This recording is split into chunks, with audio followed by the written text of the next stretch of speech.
Hello, welcome to a short video on how to add pages to your CoolPads for Students website. So the view that we're going to start with is we're logged into the content management tools and we're concerned with this icon up here at the top, the pages section.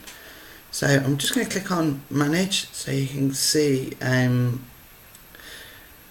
pages that we've already got. And it's probably quite easy to translate these pages into areas on the website. So for example, we've got our home page here as a second option down. To add a new page, just click add new page at the top. Give my page a name. I'm just going to call it demonstration. I'm going to give it a description which can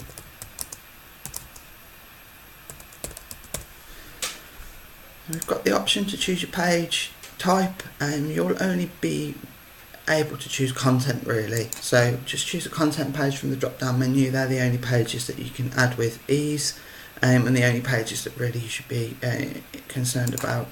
I'm going to make it active.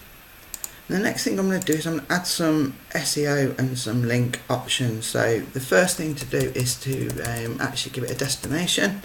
So what we mean by that is URLs. If I hover over the properties link on your current site, down in the bottom left hand corner you'll see a little white panel up here which has the full URL. So it's your domain name, coolpadsforstudents.co.uk/our-properties in this case, and the /our-properties, that's the bit that's really unique and the bit that we want to link on. So the link for this page would be /demonstration. So www.coolpadsforstudents.co.uk/demonstration if we wanted to link to it. You give the page a title. This is different from the name, is the name and the description are just things that we use to find the content in the admin tools. This is actually going to be displayed on the page. I'm going to call it demonstration, and it's interesting to note that what we've got here now is an example of how your site may appear in Google, and if we change these things slightly we can see this Google snippet here change. Meta tags and keywords useful for Google to be able to find your place, so you might want to do something like Lincoln Student House, and underneath there we want to write a little bit of a description.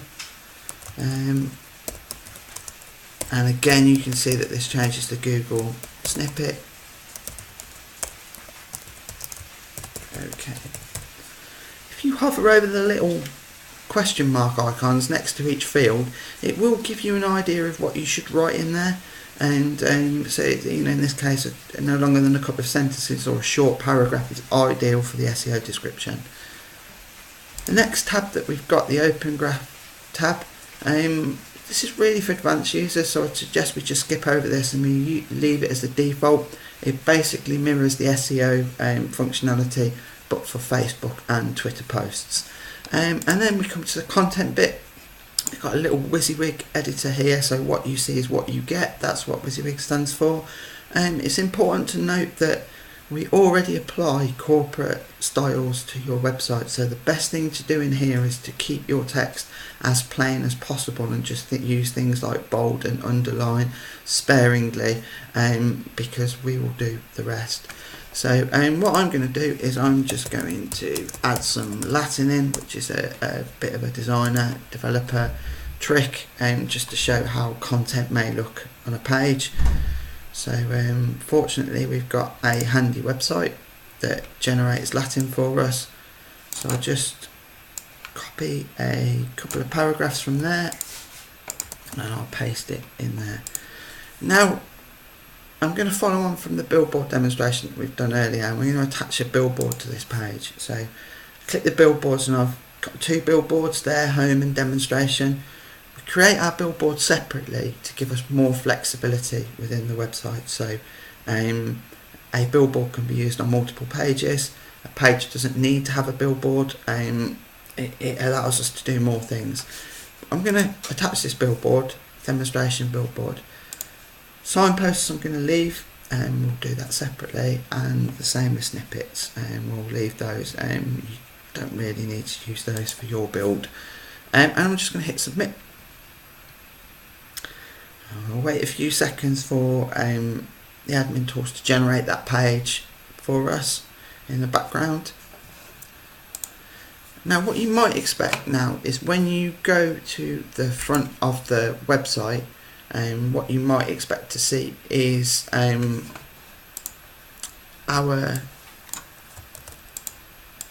link appear in the navigation. But we create pages separately from navigation items, and again that's to allow us more flexibility. We might want a hidden page in the site, or we might want to link to a page in ways other than the navigation. So just to prove that our page is there, I've switched to the local version of the site, and I'm just going to flick over to that page by actually typing in the URL that a user would be expected to go to, and there we can see that we've got our page content on there. That's how we add a page into your CoolPads for Students website.